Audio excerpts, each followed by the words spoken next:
Soy Carmen Martín, y a mis 37 años aprendí que te pueden robar la casa mientras estás en el extranjero sirviendo al país que imprime las escrituras. Pasé 10 años ahorrando para una sola cosa: una casa junto al mar para mis padres, Manuel y Rosario, que llevaban 50 años casados y habían sido pobres la mayor parte de ellos. Firmé la compra desde una base en el extranjero. Volé a casa para entregarles las llaves en sus bodas de oro. Pero cuando subí por el camino de grava, mi madre estaba llorando en el porche. Mi padre estaba sentado, temblando en los escalones, con 2 maletas entre los pies. Y una mujer con la que había emparentado por matrimonio señaló a mi madre y le gritó: «Esta es nuestra casa, largo de aquí». Había 3 coches desconocidos aparcados en la finca. La familia de mi marido se había mudado mientras yo estaba de misión. Para cuando dejé mi macuto militar sobre las tablas del suelo, aún no había visto lo que le habían hecho al interior ni había descubierto a dónde iba realmente el dinero.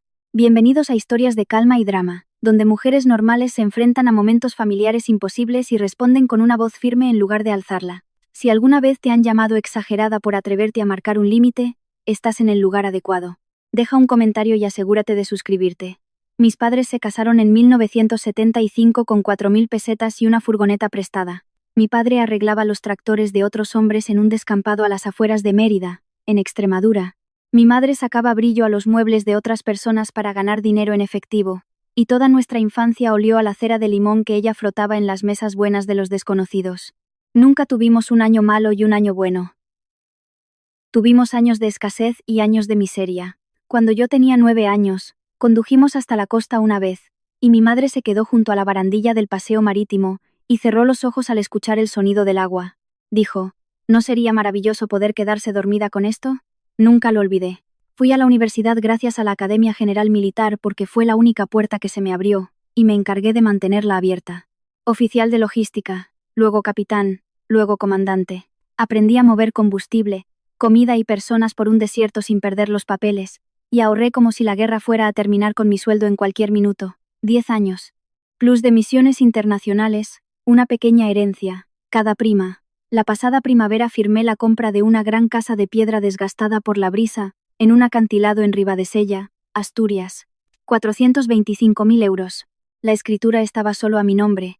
Tenía un porche que miraba al Cantábrico y una cocina lo bastante grande como para que mi madre la impregnara con ese olor a cera de limón. Firmé los papeles desde un escritorio plegable a miles de kilómetros de distancia, en el Líbano. Nunca había pisado el lugar que acababa de comprar. El plan era sencillo y lo había estado organizando durante un año. Llevar a mis padres en coche para su 50 aniversario, poner la llave en la mano de mi madre y verla cerrar los ojos al sonido del agua. Debería haber sabido que un plan tan limpio nunca sobrevive al contacto con la realidad. Los últimos 2 meses del despliegue, mi conexión con casa fue escasa. 1 hora de internet, luego nada durante días. Mi marido, Javier, se había ofrecido a encargarse de la casa mientras yo terminaba mi turno. Que la limpiaran, que barnizaran el porche, que todo estuviera listo para la fiesta. Era la única cosa útil que había ofrecido en años y yo estaba agradecida. Esa debería haber sido mi primera advertencia. Las facturas empezaron a subir. Agua, luz, basura, todo. De la forma en que suben los gastos de una casa cuando vive en ella más gente de la que debería.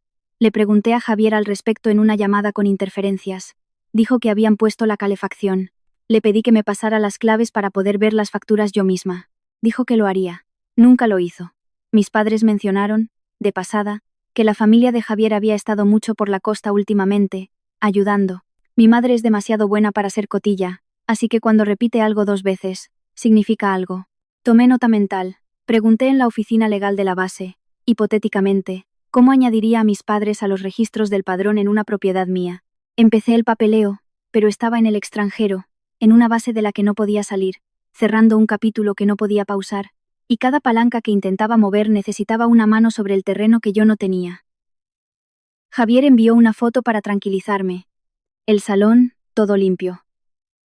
El ángulo era extraño, muy cerrado sobre una sola esquina. Recortado bruscamente como el anuncio de una inmobiliaria que intenta ocultar una mancha de humedad.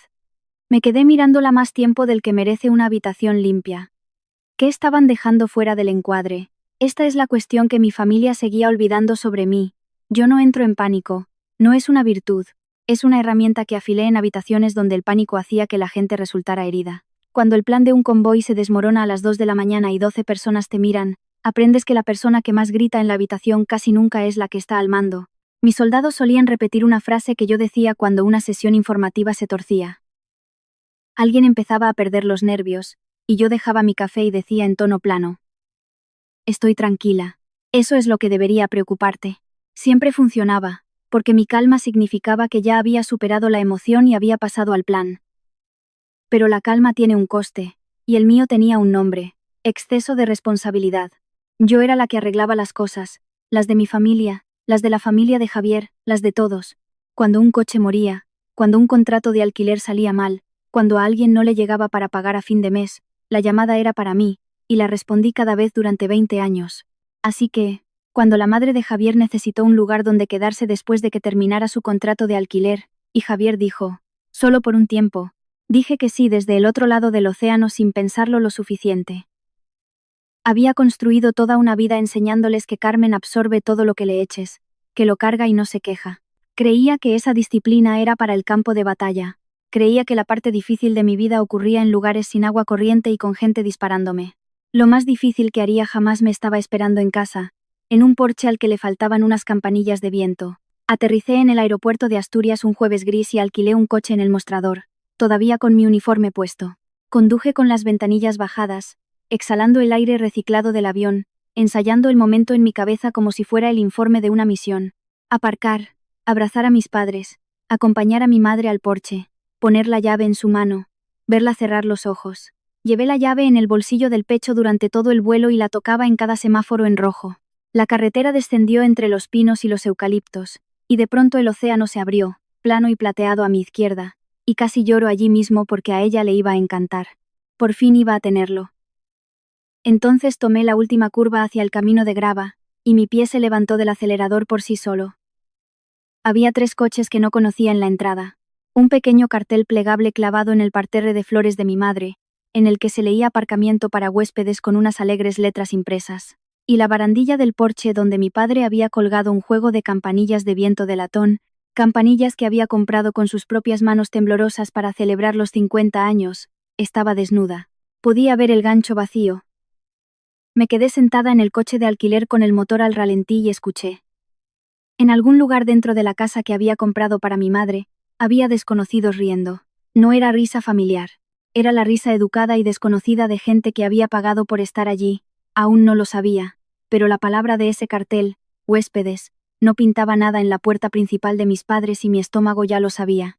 Subí los escalones y lo primero que vi fue a mi madre, a sus 72 años, con su buena chaqueta de punto azul, llorando con la mano apretada plana sobre la boca, de la forma en que lo hace cuando intenta no hacer ruido. Mi padre estaba sentado debajo de ella en los escalones con 2 maletas, sus maletas, hechas. Y sus manos temblaban peor de lo que el Parkinson las hace temblar, lo que significaba que no era el Parkinson. Antes de que pudiera hablar, la puerta mosquitera se abrió de golpe y salió Lola, mi suegra, la madre de Javier, 62 años, con un vestido de verano que no reconocí, sosteniendo una copa de vino blanco a las 11 de la mañana. Todavía no me había visto. Vio a mi madre en el porche, lo cruzó en 3 zancadas, señaló el camino de entrada y lo dijo en voz alta, lo suficientemente alta como para que los 2 desconocidos que estaban junto a la barandilla la oyeran. Esta es nuestra casa. Largo de aquí. Mi madre se encogió como si la hubieran abofeteado. Mi padre intentó levantarse y no pudo.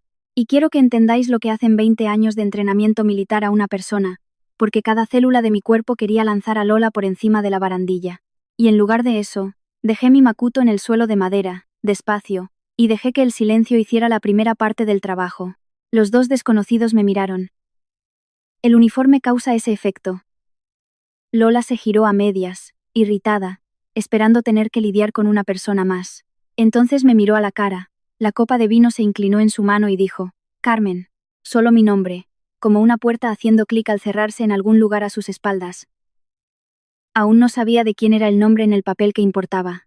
No sabía que la mujer a la que acababa de gritar era mi madre. Estaba a punto de pasar la tarde más larga de su vida. Y yo se la iba a dar en trozos muy silenciosos, uno a uno. Pasé por delante de Lola, empujé la puerta mosquitera, y entré en la casa que había comprado, y que nunca había visto.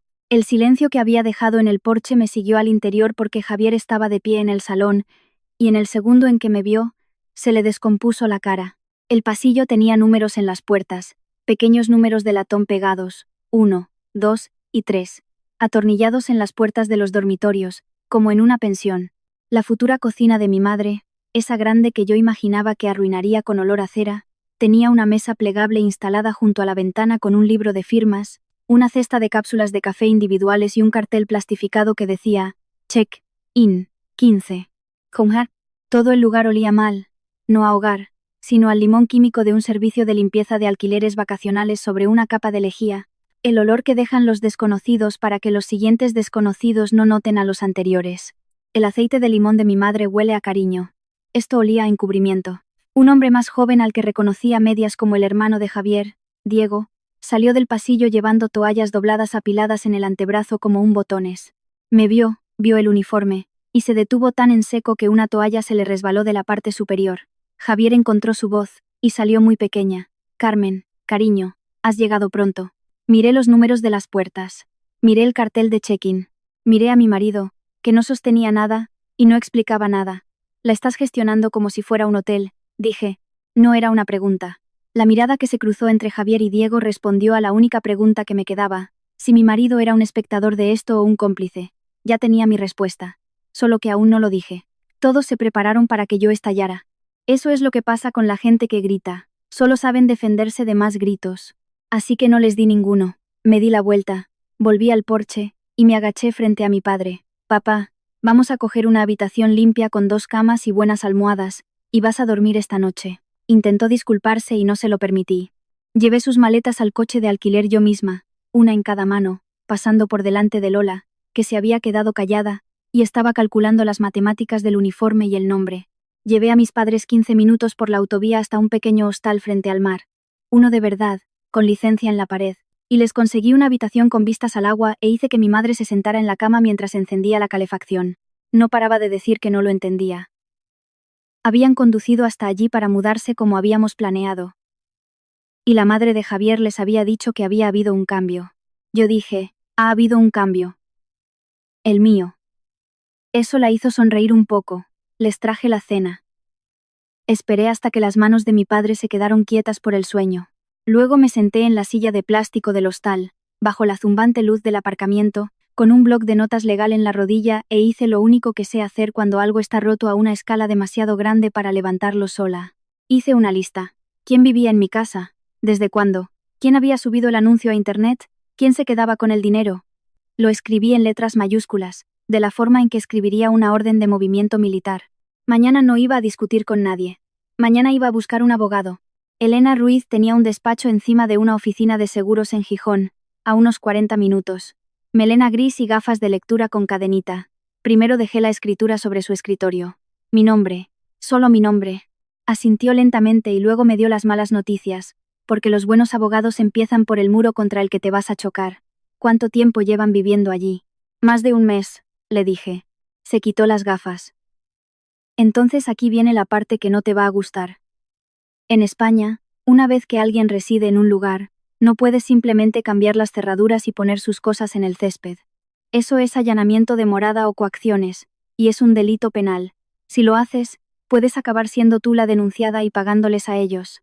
Sentí que el suelo se inclinaba. La escritura tenía mi nombre y aún no era suficiente para abrir mi propia puerta principal. Elena vio mi cara y levantó una mano. No tiras la puerta abajo, vas por el juzgado. Se llama desahucio por precario. Se envía un requerimiento formal por burofax. Se presenta la demanda en el juzgado de primera instancia. Dejas que un juez firme la orden. Tarda meses, es más lento de lo que quieres. Pero también es a prueba de balas y das cada paso limpiamente. Y antes de que preguntes, no puedo prometerte que sean siquiera inquilinos legales. No hay contrato de alquiler, no te pagan renta. Un par de ellos son más bien invitados o familiares que se niegan a irse. Y Diego gestionando un alquiler vacacional sin licencia encima de todo. La ley tiene una puerta diferente para cada una de esas cosas. El juez podría mandarlos por cualquiera de ellas, pero no voy a apostar a qué etiqueta se les pega. La vía del precario los trata como si tuvieran la reclamación más fuerte que pudieran hacer. Así que, resulten ser lo que resulten, la orden se mantiene. Tomamos el camino prudente a propósito. Luego se inclinó hacia adelante, y por primera vez, algo en sus ojos se agudizó. Ahora bien, ¿has dicho que están alquilando habitaciones en una plataforma de internet? Eso es harina de otro costal, no son los propietarios. Están operando una vivienda de uso turístico, EBUT. Y aquí en el Principado de Asturias eso necesita una licencia turística, una declaración responsable en el ayuntamiento, y paga impuestos a Hacienda.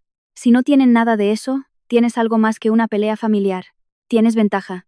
Había entrado preparada para una pelea callejera, que tendría que ganar con mis propias manos. Salí con algo mejor, un procedimiento. No me van a dejar tirar la puerta abajo, dije en la escalera. Bien. Siempre he peleado mejor siguiendo el manual, respondí. Volví a la casa esa misma tarde para intentarlo por las buenas primero. No soy un monstruo. Y a un juez le gusta ver que ofreciste una salida. Encontré a Lola en mi porche. En la silla de mi madre. Con la tía de Javier, Marisa, a su lado. Las dos tomando el sol como si se lo hubieran ganado. Mantuve la voz neutra.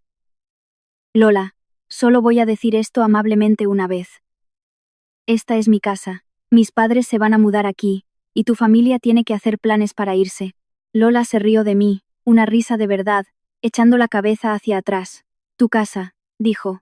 ¿Comprada con qué matrimonio? Vosotros sois buena gente, Carmen, pero sois gente de campo. No sabéis cómo hacer que una cosa así funcione. Nosotros sí. Hemos hecho que sea rentable. Marisa asentía como una corista. Entonces Lola soltó la frase que claramente había estado guardando, lenta y satisfecha. La frase que escucharía en sueños durante un tiempo. Cariño, tú nunca fuiste realmente una de los nuestros. Javier estaba dentro. Podía ver su silueta a través de la mosquitera. No salió. Y la crueldad del momento casi funcionó. Lo admito. La exclusión. El desprecio a todo lo que mis padres habían sobrevivido. Pero Lola estaba tan encantada de conocerse a sí misma que se descuidó. Y cuando me di la vuelta para irme, me gritó alardeando. Y que sepas que estamos completos todo el mes. Me acababa de decir, gratis, que el anuncio de internet estaba activo y lleno. Le dije, gracias, y lo decía en serio. Y estoy bastante segura de que ella pensó que había ganado. Esa noche lo encontré en la plataforma en 4 minutos. Retiro costero de Ribadesella, lujo frente al mar, capacidad para 8 personas. Nombre del anfitrión. Diego. 340 € la noche. Me desplacé por las fotos sentada en la cama del hostal con mi madre dormida a mi lado, y la mano se me quedó helada. La foto de portada era el dormitorio principal, el grande con el ventanal y las vistas al mar, la habitación que yo había elegido para mis padres, la habitación en la que había imaginado a mi madre despertándose. La habían preparado con sábanas blancas de hotel, una manta doblada y una tarjetita sobre la almohada. Foto tras foto de mi casa arreglada para desconocidos, y luego, cerca del final, una foto de la caseta de aperos de la parte de atrás, un pequeño anexo de una sola habitación, el que usarías para guardar el cortacésped, con un pie de foto debajo que decía, almacén del propietario, privado. Por favor, no molestar. Almacén del propietario. Ahí era donde habían metido a mis padres. Habían cogido el dormitorio con vistas al mar y lo habían vendido por noches. Y habían embutido a mi padre de 74 años en un cobertizo y lo habían etiquetado en internet para que los huéspedes no molestaran al servicio. Hice capturas de pantalla de cada foto. Guardé la URL, las fechas, el precio, el calendario que mostraba las reservas apiladas en verde durante todo el mes, exactamente como Lola había presumido. No grabé a nadie en secreto. No robé nada. Todo estaba allí sentado a la vista del público, anunciado para que el mundo entero lo alquilara. 340 € la noche por un calendario lleno. Me senté allí haciendo cuentas, y se me abrió una nueva pregunta que no podía cerrar. Todo ese dinero, semanas enteras de ingresos, ¿a dónde demonios iba a parar exactamente? A la mañana siguiente, mi madre por fin me lo contó todo, despacio, frente a un café de máquina del hostal. Habían subido en coche en la fecha que habíamos planeado, cargados con las pocas cosas buenas que tenían. Habían llegado esperando su nueva vida. Diego los había recibido en el camino de entrada, más amable que nadie, y les había dicho que había habido un pequeño solapamiento de horarios, y que si les importaría quedarse en la caseta del jardín, solo durante la temporada alta. Mis padres, que en su vida han querido ser una molestia para nadie, dijeron que por supuesto. Y luego pasaron los días, y nadie los volvió a cambiar. Lola le dijo a mi madre que no usara la cocina grande porque podría confundir a los huéspedes. A mi madre, que sacó brillo a las mesas de otras personas toda su vida y por fin iba a tener una mesa propia, le dijeron que se mantuviera alejada de la cocina para que los desconocidos que pagaban no se confundieran. Y mi padre. Mi padre había colgado él mismo esas campanillas de viento de latón en el gancho del porche por su aniversario, porque el sonido le recordaba a mi madre el mar. Al tercer día, Diego le dijo que un huésped se había quejado del ruido. Así que mi padre, que nunca le ha pedido nada a nadie en 74 años, se subió a una silla de la cocina con sus manos temblorosas, descolgó las campanillas, las envolvió en un paño de cocina, y las guardó para no ser una molestia en la casa que su hija le había comprado. Mi madre me contó esa parte mirando su café. Y mi padre, al otro lado de la mesita, dijo: «Lo siento, mi niña. No quería causarte problemas». Ese fue el momento en que dejó de ser dolor. Ahí fue cuando se volvió un sentimiento frío, limpio y útil. Me puse en pie. Nadie me está causando problemas, papá. Yo soy la que causa los problemas. Ese es mi trabajo. Tengo que detenerme aquí un segundo porque esta es la parte en la que dejé de sentir lástima y empecé a tomar notas. Si alguna vez un pariente se ha mudado a algo que tú construiste y te ha tratado como a un invitado, conoces este exacto sentimiento de frialdad. Quédate conmigo. Hay un nombre en las escrituras y vamos a llegar a ello. Suscríbete para que te llegue la siguiente parte. La pregunta del dinero no me dejaba en paz, así que tiré del hilo. Crucé las facturas de la luz y el agua, las que habían subido toda la primavera mientras yo estaba en el extranjero, con las reservas de la web, 20 y tantas noches alquiladas a 340 euros. Eso eran miles de euros a la semana moviéndose a través de la casa y, de alguna manera, Javier me había enviado 2 mensajes de texto esa primavera preguntándome si podía adelantarle un poco de dinero extra para la casa. ¿Adelantarle extra? Mientras el lugar imprimía billetes gracias a la habitación de mis padres. Las matemáticas no cuadraban. El dinero entraba como la marea y salía hacia algún lugar que yo no podía ver. Conocía los gastos de Javier y no eran lujos. No estaba comprando barcos, lo que significaba que el dinero estaba tapando un agujero que yo no sabía que existía. Empecé a observarlo de otra manera. La forma en que se encogía al ver el correo, la forma en que se había callado sobre su empresa de reformas todo el año, las obras de las que solía presumir, ahora las despachaba diciendo: «Es temporada baja». Y entonces, al pasar por la casa para recoger de la habitación de mi madre su medicación recetada, lo vi en la mesa del recibidor, donde se amontonaba el correo. Un sobre con ventana dirigido a Javier desde un banco, con un sello rojo cruzando el frente: «Aviso de embargo, último aviso. Yo no abro el correo de mi marido, nunca lo he hecho, pero este no me pidió que lo hiciera». La ventana de celofán enmarcaba la línea de resumen del extracto, como hacen esos avisos finales. Importe vencido, y al lado, una cifra de miles. Y debajo de eso, un saldo total pendiente que tenía una cifra mucho más a la izquierda que el primero. Leí ambos y los memoricé como memorizo las coordenadas. El importe vencido significaba que ya había faltado a suficientes pagos como para provocar un sello rojo, y el saldo me decía que esto era una cuenta, un banco, una parte de algo más grande, y que el total iba a ser peor de lo que la ventana me dejaba ver. Salí sin tocarlo. Fuera lo que fuese en lo que mi marido se estaba ahogando, el salvavidas al que se había agarrado era la casa de mis padres, solo que aún no sabía cuán profunda era el agua.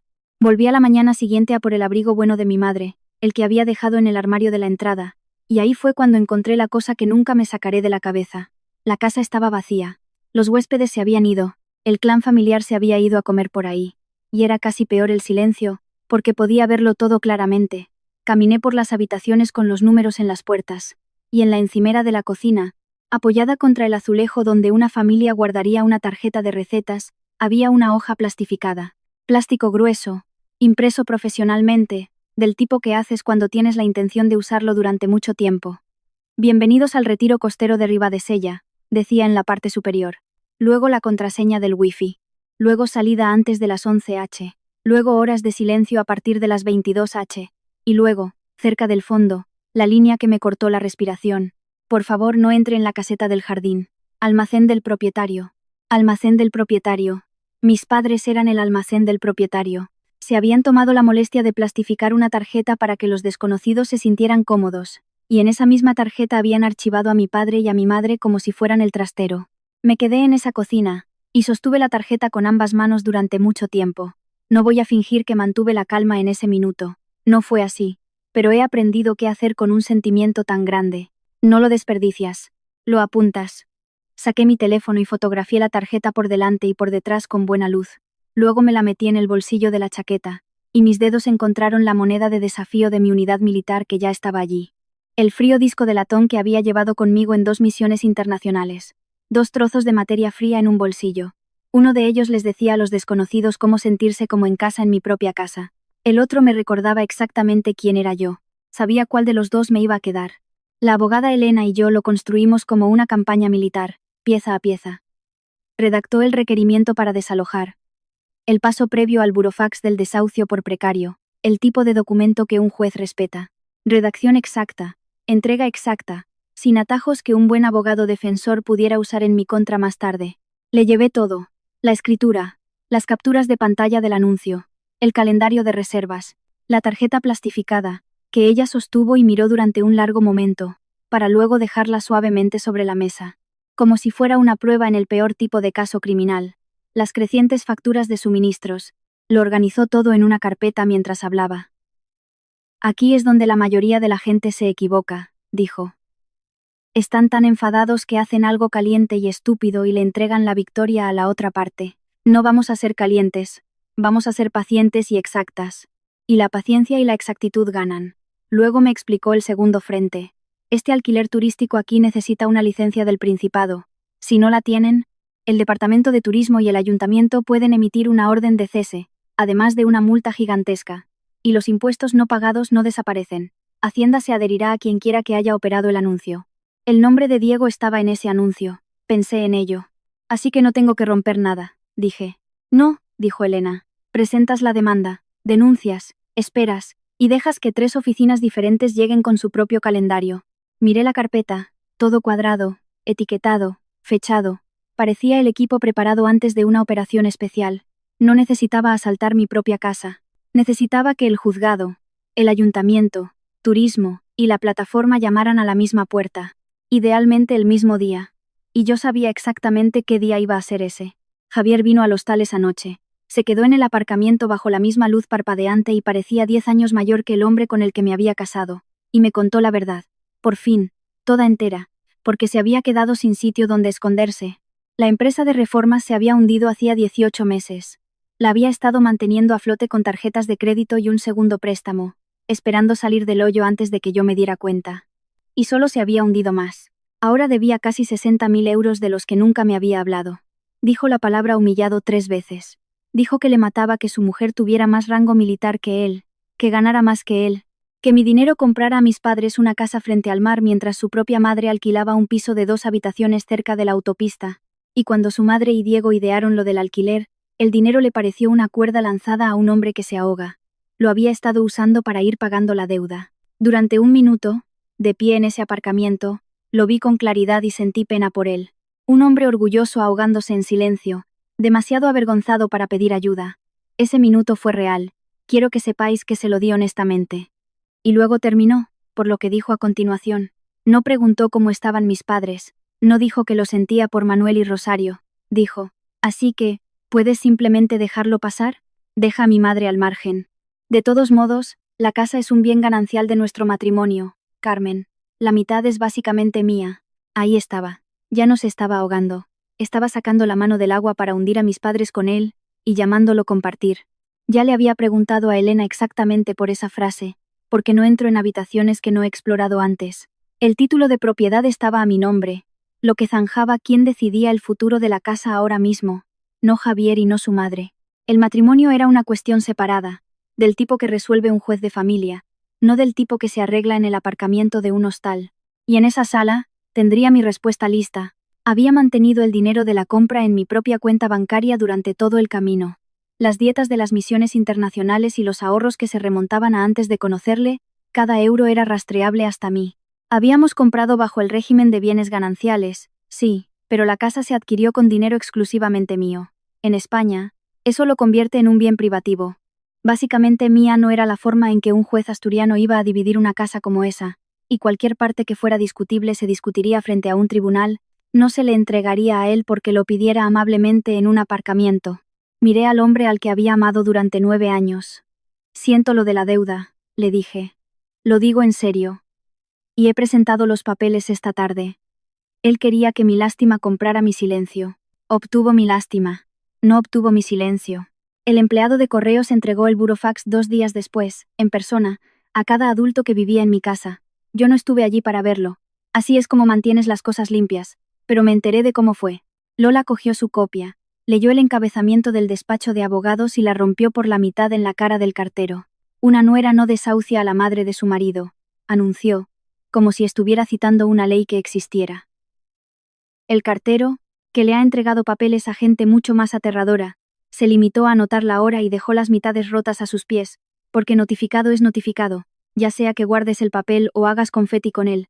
Diego se rió y dijo que el lugar estaba reservado para todo el mes, así que no importaba. Marisa me llamó de una forma que no voy a repetir. Ninguno de ellos movió una sola maleta. Esa era la parte para la que me había preparado y la parte que importaba. Pensaron que el requerimiento era una amenaza, un farol, una mujer enfadada agitando papeles. Lo trataron como el inicio de una negociación en la que ellos aguantarían, y yo me retiraría, porque siempre me había retirado, porque durante 20 años yo había sido la que absorbía los problemas. Tenían años de pruebas de que Carmen cedía. Lo que no tenían era la escritura, el número de expediente del juzgado y la normativa del Principado de Asturias sobre viviendas de uso turístico que ninguno de ellos había leído jamás. El aviso no era una amenaza. En una campaña militar, a eso se le llama la primera bengala. La disparas para que todos puedan ver el terreno que pisan. Luego sacas todo lo que viene detrás de ella. Acababan de decirme a gritos que iban a obligarme a hacer esto por las malas.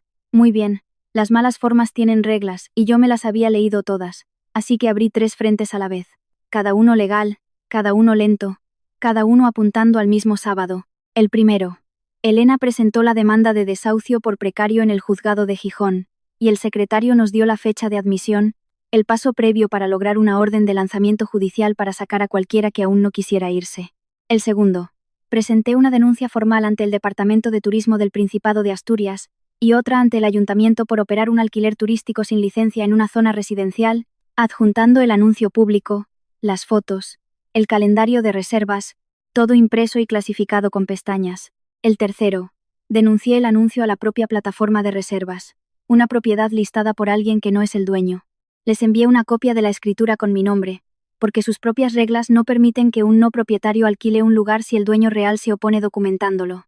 3 oficinas, 3 líneas de tiempo, y aquí viene la parte que más había pensado. La fiesta del 50 aniversario de mis padres era ese sábado, la que habíamos planeado durante un año, la razón por la que había volado a casa, el día en que toda la familia extendida de ambas partes iba a estar de pie en ese jardín. Podría haberla cambiado de fecha, no lo hice, y no por venganza, digan lo que digan luego. Mantuve la fecha porque el sábado era el único día en que cada persona que necesitaba ver la verdad estaría en el mismo lugar al mismo tiempo. La familia, los vecinos, incluso los huéspedes que Diego hubiera metido. No consigues un público así 2 veces. Si iba a poner esto sobre la mesa frente a la gente, sería frente a todos ellos, de una vez y limpiamente. Subrayé la fecha en mi blog. Quedaban 3 días. Lola no se quedó quieta. Hizo lo que la gente como ella siempre hace cuando empiezan a llegar los papeles. Hizo ruido con los parientes. Se pasó 2 días al teléfono. La historia que contó era buena, se lo reconozco. La pobre Lola, a punto de ser desahuciada por su propia nuera, esa fría mujer militar que había abandonado a su marido durante años en el extranjero, y que ahora volvía para echar a su suegra de 62 años a la calle. Se lo contó a mis primos, se lo contó a la familia de Javier, se lo contó a los vecinos de la costa que no nos conocían de nada, y con algunos funcionó. Recibí un par de mensajes de WhatsApp cautelosos de familiares preguntando si de verdad tenía que ser tan dura, si no había una forma más amable. 2 meses antes, esos mensajes me habrían hundido. La solucionadora hiperresponsable que hay en mí habría empezado a redactar disculpas, suavizando, gestionando los sentimientos de todos mientras mis padres seguían durmiendo en un cobertizo. Pero ya había aprendido la cosa más útil que Elena me enseñó, que no se discute con una historia, dejas que hable hasta agotarse mientras la verdad es notariada.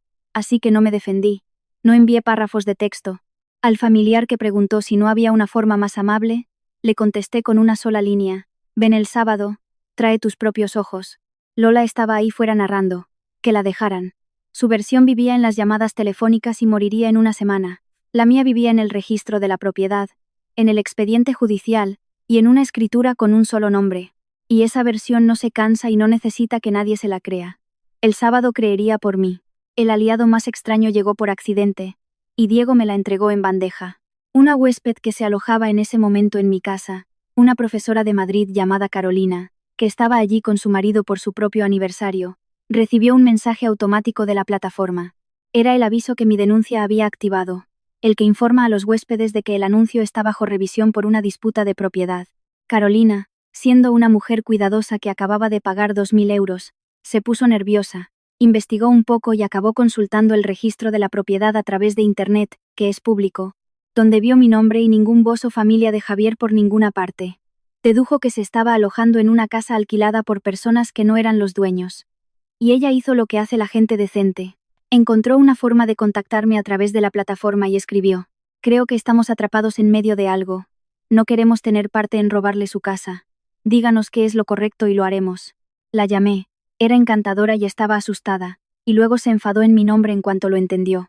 Ella y su marido no se iban a marchar antes de tiempo. Elena dijo: «Deja que terminen su estancia. Los huéspedes también tienen derechos, y una casa vacía no ayuda a nadie». Pero Carolina dijo algo que cambió el sábado. «Seguiremos alojados todo el fin de semana», dijo. «Si le ayuda que alguien esté allí y diga en voz alta que le alquilamos esto a un hombre llamado Diego, y no a usted, lo diremos». Diego había vendido una habitación a una desconocida para ganar dinero rápido, y esa desconocida acababa de ofrecerse como testigo. La propia avaricia de ese hombre había plantado a una persona en mi esquina del cuadrilátero. La plataforma se movió el viernes. Habían revisado la escritura contra el anuncio, y la regla es simple, incluso cuando las familias la complican. No puedes alquilar una casa que no posees cuando el dueño se opone por escrito con el título de propiedad en la mano. Eliminaron el anuncio. Desaparecido. Y no se detuvieron ahí. Cancelaron las próximas reservas de Diego, ese muro verde de fechas del que Lola había presumido, y congelaron los pagos de las reservas anteriores que aún estaban en su cuenta, pendientes de la disputa. Sé exactamente cuándo ocurrió por lo que escuché sobre el teléfono de Diego. Los correos de cancelación llegaron de golpe, uno tras otro, cada uno un huésped reembolsado, cada uno cientos de euros evaporándose. Diego había estado tratando ese calendario como una máquina tragaperras que solo daba premios. El viernes por la tarde, alguien desenchufó la máquina, y ésta empezó a escupir sus monedas a otras personas. Al principio no lo entendió, pensó que era un error informático. Se pasó una hora al teléfono con el soporte técnico, hasta que alguien le explicó las palabras disputa de titularidad y anuncio no autorizado, y por fin comprendió que el dinero que ya se había gastado en su cabeza nunca iba a llegar, y que el dinero que ya había cogido podría tener que devolverlo. El grifo de efectivo del que mi marido había estado bebiendo para pagar su deuda secreta se secó en una tarde sin que yo levantara la voz o rompiera una sola ley. 2 trozos de papel lo habían logrado, la escritura y la denuncia. El tercer trozo de papel, el del juzgado, estaba en camino. Y el único lugar que quedaba para que todo aterrizara era el sábado. El Departamento de Urbanismo del Ayuntamiento pegó su notificación el viernes por la tarde, y la pegó justo donde se vería, en la puerta principal. Una orden de cese oficial y brillante por operar una vivienda de uso turístico sin licencia, con una línea sobre multas y comunicación a Hacienda que recaería sobre el operador del anuncio. 2 papeles en mi puerta ahora para que todo el vecindario los leyera, pero el momento que me llevo de ese viernes es uno callado. Es el de mi padre. Volví al hostal esa noche y me senté con él mientras mi madre se duchaba, y metió ambas manos temblorosas en su bolsa y sacó las campanillas de viento de latón, todavía envueltas en el paño de cocina desde el día en que las había descolgado. Me las tendió. «Las guardé», dijo, «por si acaso». Luego, más bajito: «¿Vamos a recuperarla, mi niña? ¿La casa?». E hice algo que nunca había hecho con mi moneda en 20 años. Saqué la moneda de desafío de mi unidad de mi bolsillo, el disco de bronce militar que había estado en mi mano en mis peores días de misión, la presioné en la palma temblorosa de mi padre, y le cerré los dedos sobre ella. «Guárdame esto hasta el sábado», dije.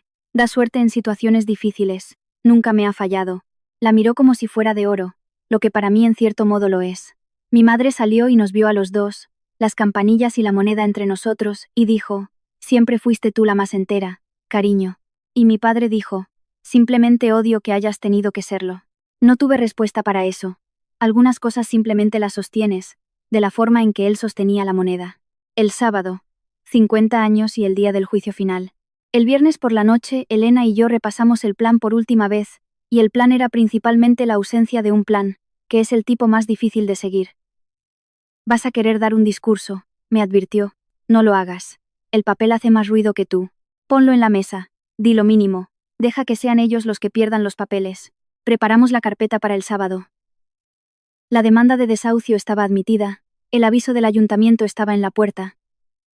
El anuncio estaba muerto, y el dinero congelado. Cada pieza era real, estaba registrada y ahora estaba fuera de mis manos. Nadie podría llamarlo una rabieta, porque nada de eso dependía de mi carácter. Había construido algo que funcionaba tanto si yo gritaba como si susurraba, así que iba a susurrar. Lo último que hice el viernes por la noche fue preparar mi uniforme de gala del ejército. No para intimidar a Lola, aunque sabía lo que provocaría en ese jardín lleno de gente. Lo preparé para mí, porque sabía que el sábado, delante de 50 personas, cuando la mujer que había llamado basura a mi madre me gritara, cada parte de mi historia iba a rogarme que le devolviera el grito, que por fin dejara salir 20 años de cosas tragadas, y necesitaba mirar hacia abajo y recordar quién soy cuando todo el mundo está esperando que me desmorone. Soy la que se mantiene firme cuando la habitación no puede hacerlo. Ese es todo el trabajo. Me fui a dormir pronto, dormí bien. Al otro lado del aparcamiento, en una habitación limpia frente al agua, mis padres dormían en camas de verdad y, en algún lugar de esa habitación, una moneda de bronce descansaba sobre una mesita de noche, esperando, como el resto de nosotros, a que llegara la mañana. El sábado amaneció brillante y ventoso, el tipo de día en la costa cántabra con el que mi madre había soñado junto a la barandilla cuando yo tenía 9 años.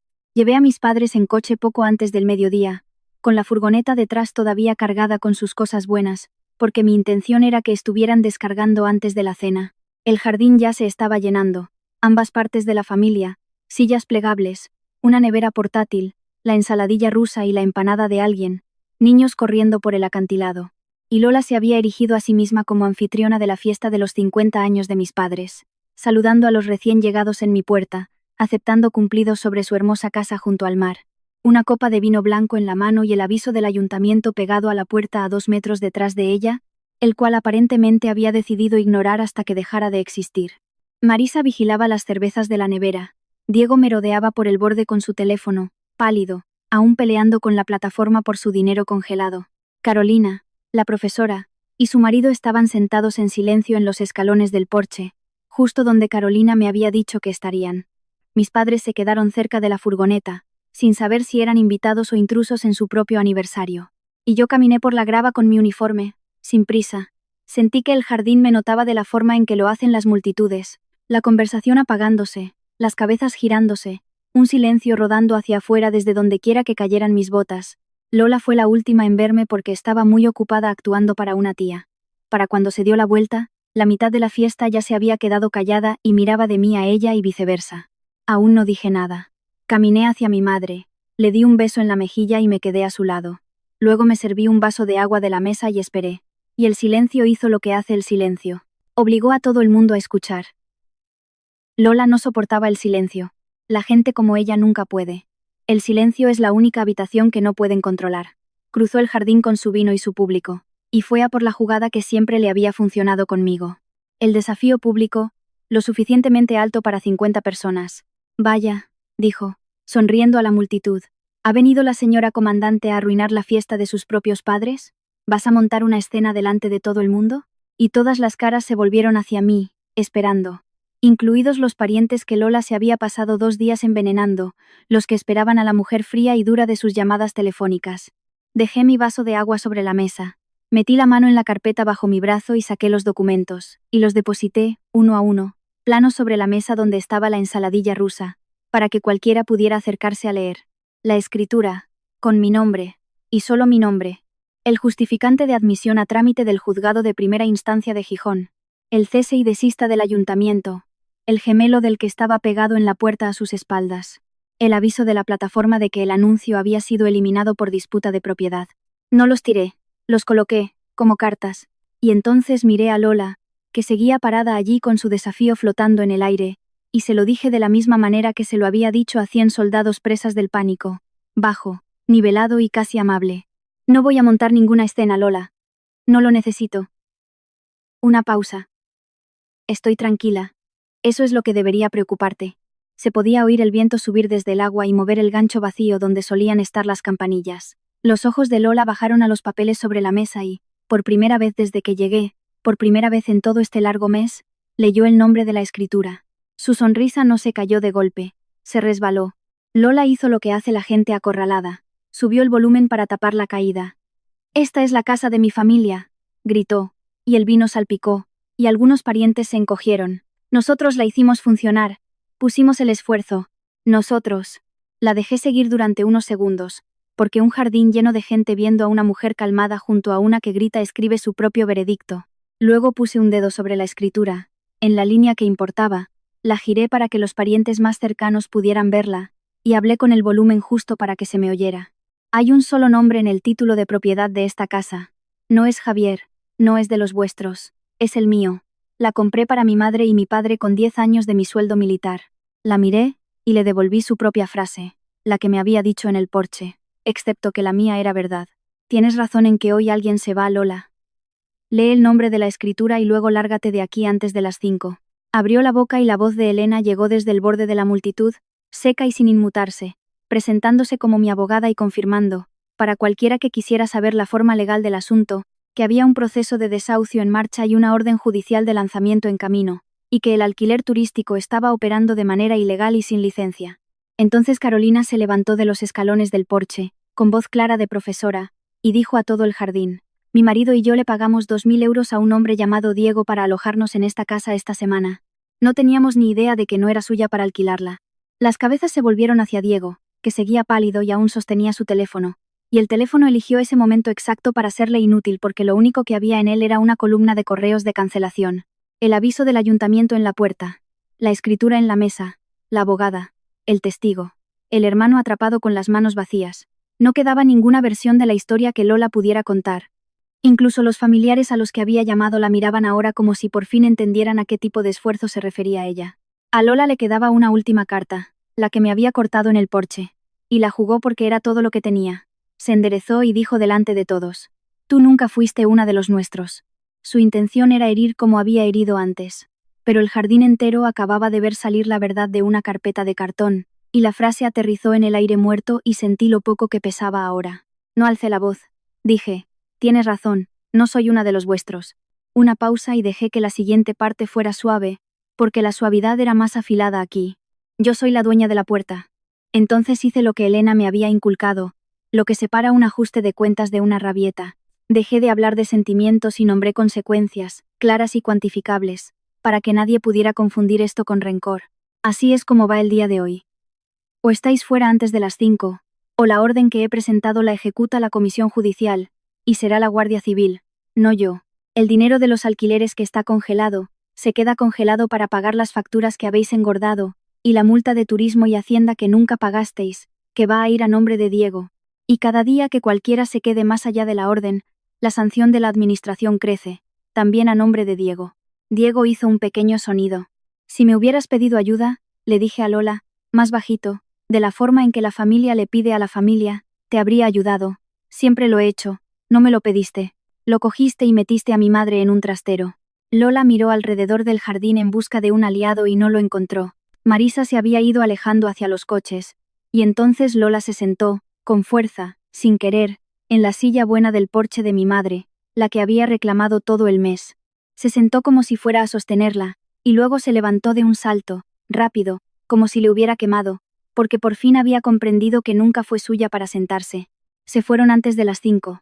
Diego se fue el primero, lo cual lo decía todo. Hizo las cuentas de la agencia tributaria, y las multas acumulándose bajo su nombre, y desapareció en menos de una hora, saliendo a toda velocidad del camino de grava que solía ser su cajero automático. Marisa le siguió sin decir una palabra a nadie, la corista sin nadie a quien hacerle los coros. Lola fue la que más tardó, se movió por la casa recogiendo sus cosas lentamente, haciendo una pequeña ceremonia de ello, esperando, creo, a que alguien la detuviera, o la consolara, o se retractara. Nadie lo hizo. Pasó a mi lado camino de su coche con la barbilla en alto y los ojos llorosos, y no se disculpó, ni conmigo, ni con mi madre, ni con mi padre, y yo no necesitaba que lo hiciera. Una disculpa habría sido para ella, no para ellos. ¿Y Javier? Javier estuvo de pie en medio del jardín todo el tiempo, entre el coche de su madre y la furgoneta de mis padres, intentando pertenecer a ambos bandos y eligiendo, finalmente, no moverse en absoluto. Había tenido un mes de oportunidades para pararse en el porche y decir: esto está mal. Las gastó todas quedándose callado. Cuando el coche de su madre se marchó, él seguía allí de pie, el hombre en el medio, sin pertenecer a nadie. Pasé junto a él hacia la puerta principal, alcé la mano y despegué la tarjeta plastificada de la puerta donde alguien la había pegado para la siguiente ronda de huéspedes. Bienvenidos al retiro costero. Y la rompí por la mitad, limpiamente, y dejé que los 2 pedazos cayeran sobre las tablas del porche. La casa se quedó en silencio, muy en silencio esta vez. No el silencio valiente de aquel primer día. El silencio bueno. El tipo de silencio que hace una casa cuando por fin quedan las personas adecuadas en ella. Descargamos la furgoneta antes de la cena, como me había prometido. Mi madre entró en la cocina grande, su cocina, aquella de la que le habían ordenado mantenerse alejada para no confundir a los huéspedes, y se quedó en el medio y dio una vuelta entera, despacio, tomando la medida del lugar. Luego encontró un trapo y una botella debajo del fregadero y empezó a sacar brillo a la barandilla de la escalera, y en menos de una hora toda la planta baja volvía a oler a cera de limón, a cariño, el olor de toda mi infancia cubriendo una casa que había apestado a lejía y desconocidos. Mi padre sacó el paño de cocina al porche con ambas manos cuidadosas, desenvolvió las campanillas de latón y volvió a colgarlas en su gancho. El viento subió del océano Cantábrico y las hizo sonar, y mi madre lo escuchó a través de la mosquitera y cerró los ojos. Exactamente de la forma en que lo había hecho en el paseo marítimo cuando yo tenía 9 años. Exactamente de la forma en que lo había imaginado durante un año. Entonces mi padre me tendió la moneda de desafío para devolvérmela. El disco militar de latón que había guardado desde el viernes. Le cerré la mano alrededor de él otra vez. Para siempre esta vez. Quédatela, papá. Ahora es tuya. Has mantenido la posición tan bien como lo he hecho yo siempre. No discutió. Simplemente la sostuvo, miró el agua y dijo que las campanillas sonaban bien justo donde estaban. Lo hacían. La casa por fin olía a mi madre y sonaba a mi padre. Y no había un solo número atornillado a ninguna puerta. Solo quedaba una cosa por arreglar, y era la más difícil, porque no era un desconocido. Era el hombre con el que me había casado. Javier y yo hablamos a la mañana siguiente en el acantilado, lejos de la casa. Empezó hablando de nuevo sobre la deuda. La forma en que los hombres que se ahogan hablan sobre el agua. Dijo que había estado desesperado. Dijo que me quería. Dijo, seguro que después de todo podemos encontrar una salida, ¿no? Como familia. Y quiero ser honesto contigo porque he sido honesto en todo este proceso. Yo le quería, y una parte de mí deseaba la salida fácil. El aterrizaje suave. La versión en la que yo me tragaba esto también, porque tragar cosas era el músculo más entrenado que tenía. Pero había visto lo que cuesta tragar. Lo había visto durmiendo en una caseta de aperos. Así que mantuve mi voz tan nivelada en ese acantilado como la había mantenido en el jardín. Siento lo de la deuda, Javier. La deuda es tuya, y te ayudaré a encontrar a alguien que te la reestructure, de humano a humano. Un suspiro. Pero dejaste que tu familia metiera a mi madre en un trastero y alquilara su habitación por noches. Y cuando luché contra ello me pediste que parara. Así que voy a presentar la demanda de divorcio. La casa es de mis padres. La deuda es tuya, y nosotros hemos terminado. Dijo que los estaba eligiendo a ellos por encima de él. Le respondí que estaba eligiendo no dejar que él les costara su hogar a mis padres, y que ambas cosas podían ser ciertas a la vez. Podía quererlo y, aún así, no pagar ese precio. No tuvo respuesta. No la había. Algunos límites no son un castigo, son simplemente la forma de la línea que deberías haber dibujado hace años. Pienso en esa tarjeta plastificada a veces, en cómo se tomaron la molestia de hacer que los desconocidos estuvieran cómodos mientras archivaban a mis padres como almacén. Y he llegado a creer esto. Querer a alguien nunca ha significado entregarle las llaves de todo lo que has construido. A veces, lo más amable y feroz que puedes hacer es poner tu nombre en la escritura y mantenerlo ahí. Esa es mi historia. Una casa comprada con 10 años de ahorros, una tarjeta plastificada para desconocidos y un cobertizo para mis padres, y una escritura con un solo nombre, el mío. Si esto te ha recordado que un límite claro es un acto de amor, no de guerra, tómalo como una señal, compártelo con alguien que necesite escucharlo. Deja un comentario, dale a suscribir y nos vemos en el próximo.